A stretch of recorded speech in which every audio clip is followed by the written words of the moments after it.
Just to make it a little easier, this is negative. I'm going to make a little placeholder right here for the b, right? The formula right here. And for the b, I'm going to make a placeholder right here. And I'm going to for AC, I'm going to make these parentheses where we're going to be placing the values, right? Okay. So just by looking at this, can you tell me what is A, B, and C are? 1, -7, and then C is +12, right? So this negative is from the formula. And what is the B value here? -7. So I'm going to be replacing -7 in the formula, right?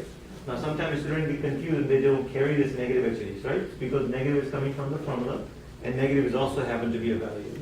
So -7. Then you go, in the middle is going to be b squared, right? So again it's going to be -7. And then it says for AC. So for A is 1, and C is 12. So it's going to be 1, and then 12. And at the bottom is 2A. So it's going to be 1.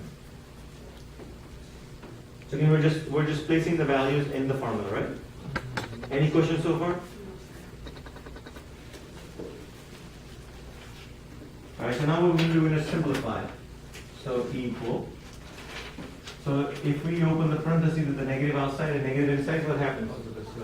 +7 plus minus the square root. What's this? -7 to the power 6. -7 times 7, right? 49, right? Now here we have a -4 multiplying with 1. So -4 times 1 is 4. -4 and then -4 times +12. -40, very good. Over 2 times 1? 2. Okay. Any questions so far? Again, we'll just continue to solve the 49 minus 48? 1. Over 2. What's the square root of 1? Just 1, right? So basically this is going to be 7 plus minus 1 over 2. Right? So kind of, one time is going to be considered as a positive one, another time you're going to be taking this as a negative one. So if I take 7 plus 1 is going to be what? 8 divided by 2, 4. So the 4, 1 of the answer. If I take 7 minus 1 is going to be 6 divided by 2 is going to be 3. So that's how we're going to get 2 answers, right? So I'm going to just go ahead and write it out. So 7 plus 1 over 2, which comes out to be 8 divided by 2 equal to 4. So that's going to be one of the answer. And the other one is going to be 7 minus 1 over 2, which comes out to be 6 divided by 2, which is 3. So the two answers are for this problem is 4 and 3. Again, the way we found the solution for this one, by which methodology? Formula. So we just use the formula to plug in the values and we found the answer, right?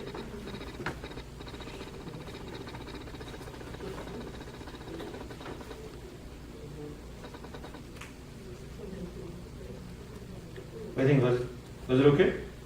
Right? The only part actually is a little confusing is just when you're simplifying, right? Negative and positive and you carry.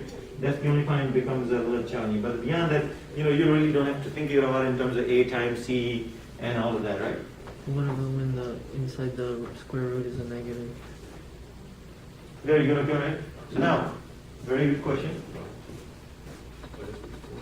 So let's say if this would have been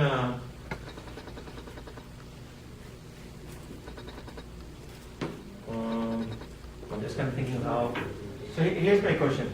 So let's say if we have a positive or a square root, what's it? This is going to be equal to 1. Plus minus, it could be 1, right? Now, if we have a square root of -1, what this is going to be equal to?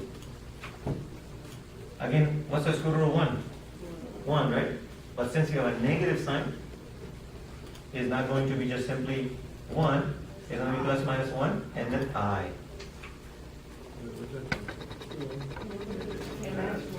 Imaginary, right? So for example, again, let me just make sure. So let's say if I give you square root of 16, again, the answer is going to be this case, plus or minus 4. But if we have the square root of -16, it means this is going to be equal to, not just 4, it's going to be plus minus 4i. because now this is an imaginary number.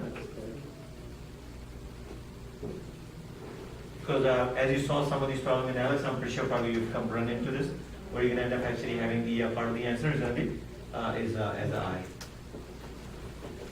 All right.